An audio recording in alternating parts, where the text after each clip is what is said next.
Chaque jour, Charles et Carole vous présentent la leçon de l'école du sabbat.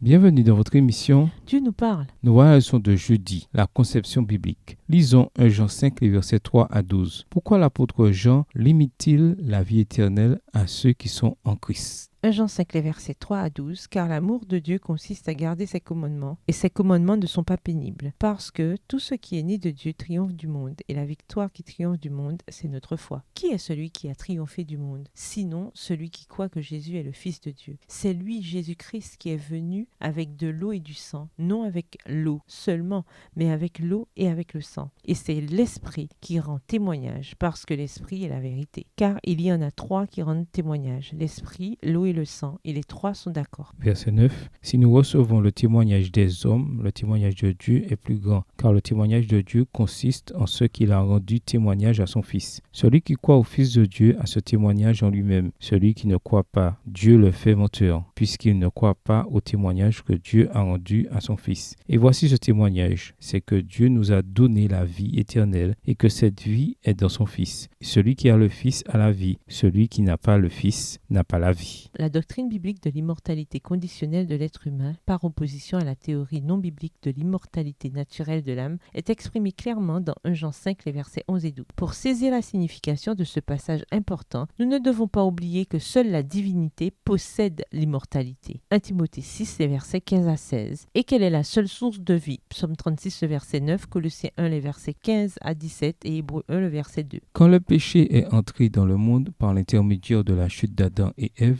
Genèse chapitre 3, eux et tous leurs descendants, dont nous faisons partie, se sont retrouvés sous la malédiction de la mort physique et ont perdu le don de la vie éternelle. Mais notre Dieu d'amour a mis en œuvre le plan du salut pour que les êtres humains retrouvent la vie éternelle, la vie qui devait être la leur dès le départ. Comme Paul l'a écrit, il nous a choisis avant la fondation du monde pour que nous soyons saints et sans défaut devant lui. Éphésiens 1, verset 4. L'apôtre Paul explique que tout comme par un seul homme, Adam, le péché est entré dans le monde et par le péché, la mort, de même, par le seul Jésus-Christ, le don de la vie éternelle est devenu disponible à tous les êtres humains. Romains 5, les versets 12 à 21. Paul fait ici une référence sans équivoque à un Adam littéral qui a amené le péché et la mort dans ce monde. Rien n'aurait de sens dans la Bible s'il n'y a pas d'Adam littéral qui, par la transgression, a amené le péché et la mort dans notre monde. Ainsi, l'apôtre Jean ajoute, Dieu nous a donné la vie éternelle et cette vie est en son Fils. Celui qui a le Fils a la vie. Celui qui n'a pas le Fils n'a pas la vie. 1 Jean 5, les versets 11 et 12. La vue d'ensemble devient plus claire à la lumière des déclarations de Jésus. Quiconque voit le Fils et met sa foi en lui aura la vie éternelle. Et moi je le relèverai au dernier jour. Jean 6, verset 40.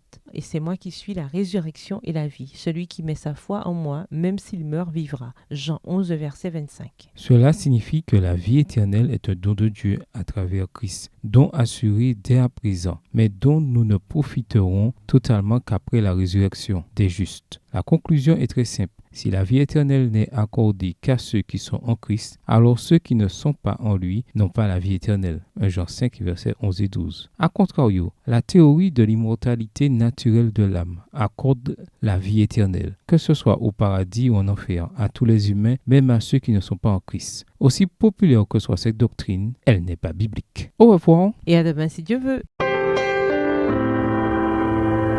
Dieu nous parle. Chaque jour, Charles et Carole vous présentent la leçon de l'école du sabbat.